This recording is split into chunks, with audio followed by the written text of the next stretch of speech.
Pawprints and Passports podcast with myself, Glenyce.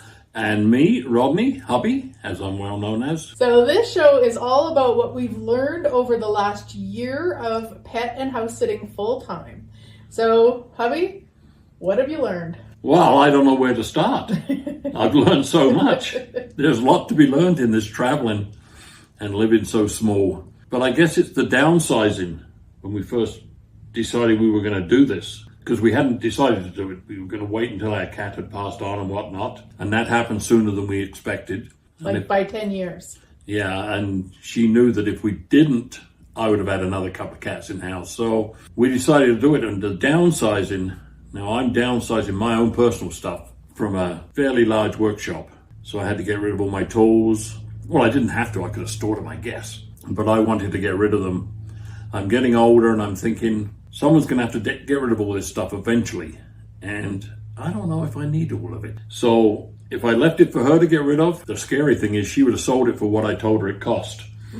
Not for what I actually paid for. The scarier thing is I wouldn't have done any of that.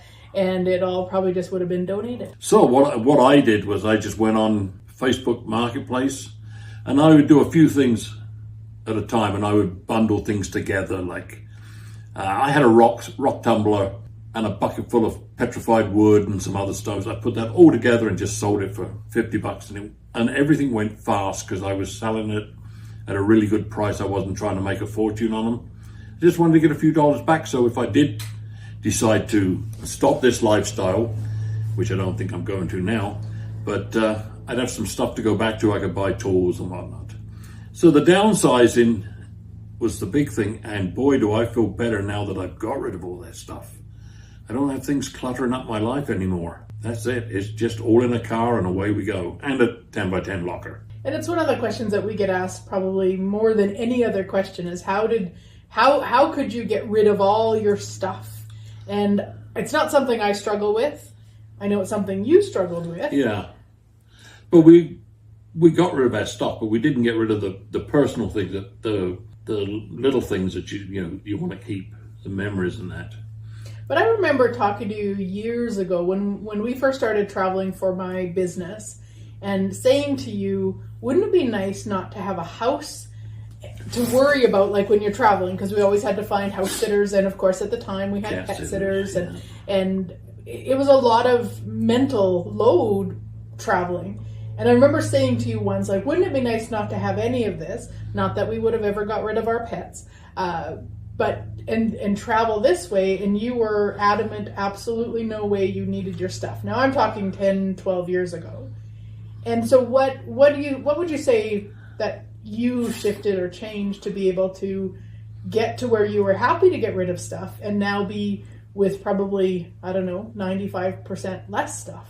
Yeah, if not more. I'm not really sure what happened, but I just realized that I could be in a workshop making a little freaking widget that, well, I was making geocache puzzles, but doing stuff like that when I could be out, we could be out traveling.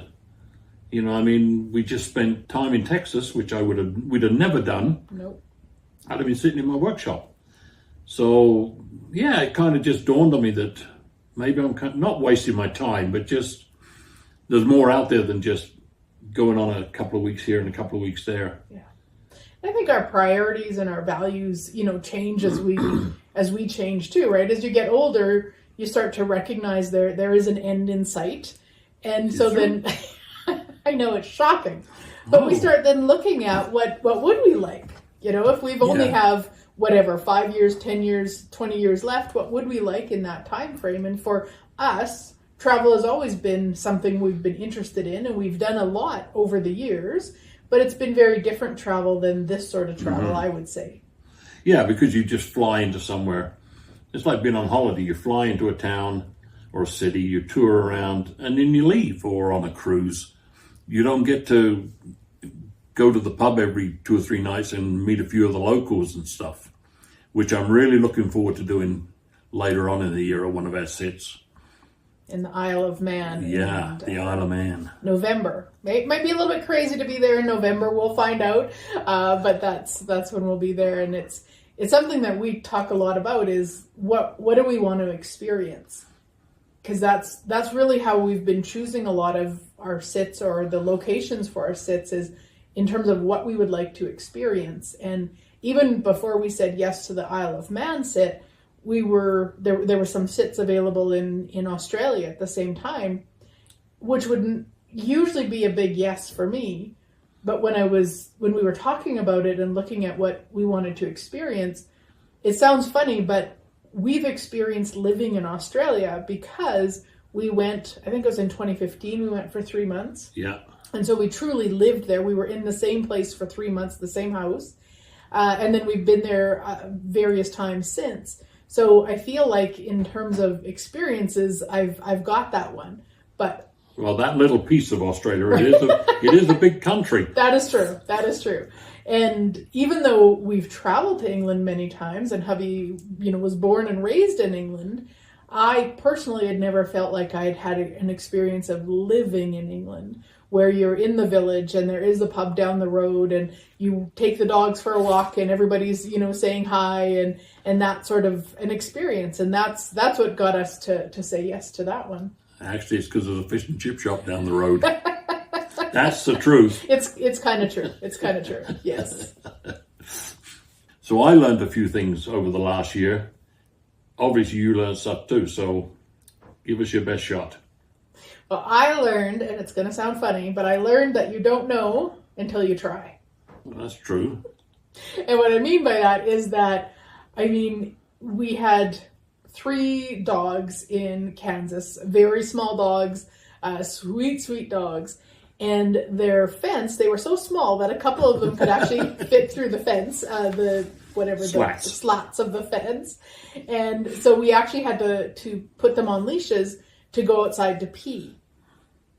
And that's a lot of work for 3 dogs, and then multiple times a day you go out to pee.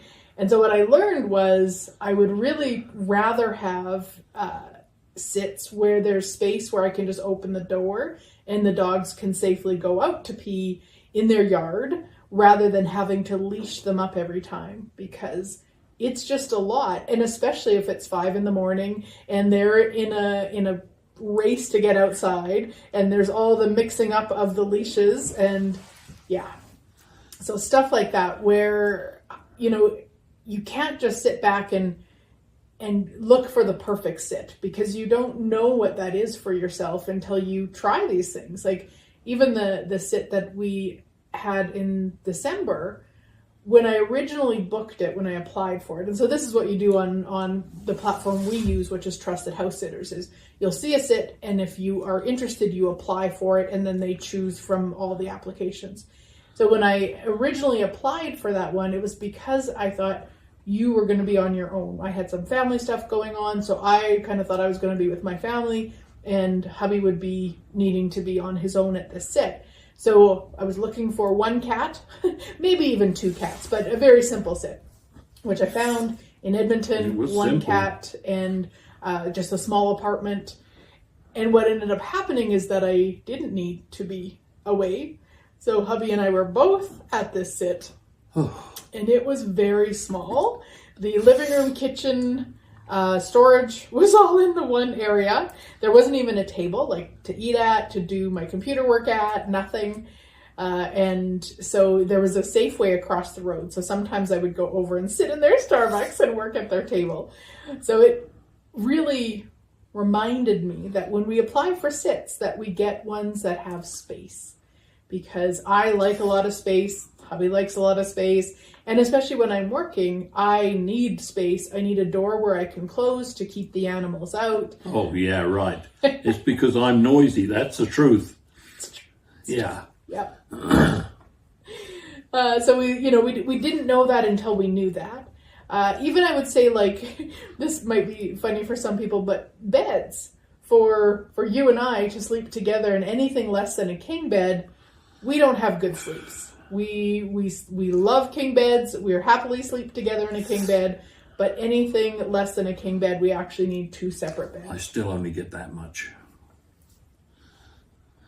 Anyway, so we've got very clear on that. So now when I write our applications, there's some things at the bottom when I say, You know, if you think we might be a fit, here's what we need, such as either 2 smaller beds or a king bed, a space where I can do my work and close the door. Like we've gotten pretty clear now based on what we've chose over the past year. Mm-hmm. And we also know that it's not a black and white. It's not for sure.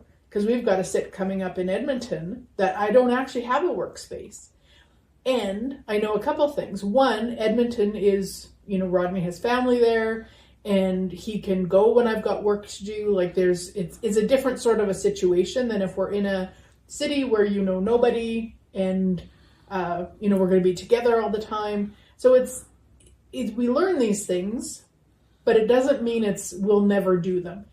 And if we know it's a short sit and it's going to fill a couple days onto our next location, then we're probably more apt to say yes. So that's the other thing is I guess the flexibility with that. And I think not getting scared of the animals. You know, like you look at it and it's a dog, 4 cats. Well, our first sit, we took a sit in Wales, the very, very first sit we ever took. And we had walking geese, chickens, and a dog. And a cat. And a cat. Yeah. Which never moved off the radiator because it was so cold. But, you know, I think I would have said, oh, no, let's just do a dog or a cat. Let's not bother with the chickens and the ducks. It ended up being probably one of my top ones. Yeah. Because they were on an acreage, so the dog would run. It was put the chickens in of a night time, make sure the fence was up. And it was a lot easier than I thought. Now we've done sits with sheep and chickens and goats, donkey, and a donkey, a couple of horses in Montana last week. Yeah. I think if I'd kept my narrow view of just cats or dogs, we would have missed a lot of fun things because they were good. Yes, yeah.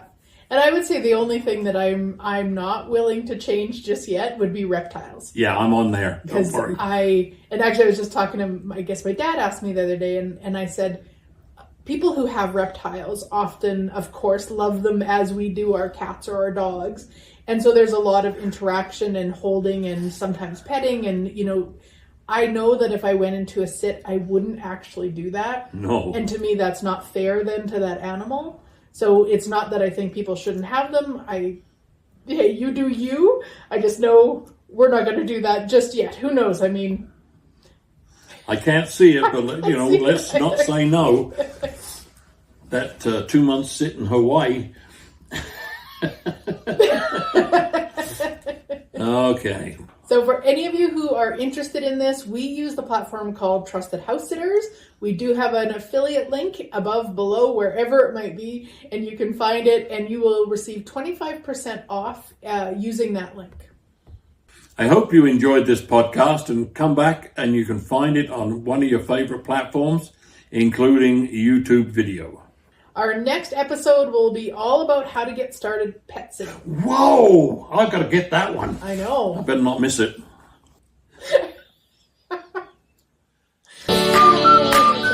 Thanks for being here, everybody. Bye-bye.